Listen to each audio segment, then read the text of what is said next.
بسم الله. ما هي قبس؟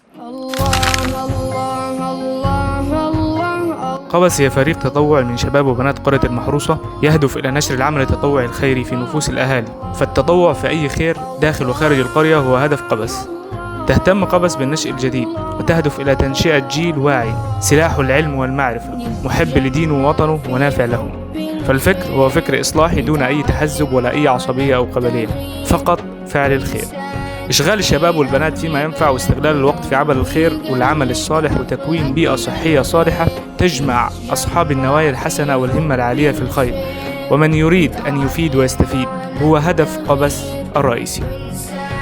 لأن الوحدة والفراغ من أهم المشاكل اللي بتواجه الشباب، فاستثمار الوقت في عمل الخير واكتساب المهارات المختلفة في بيئة تنموية بفكر راق هو عمل عظيم جدا.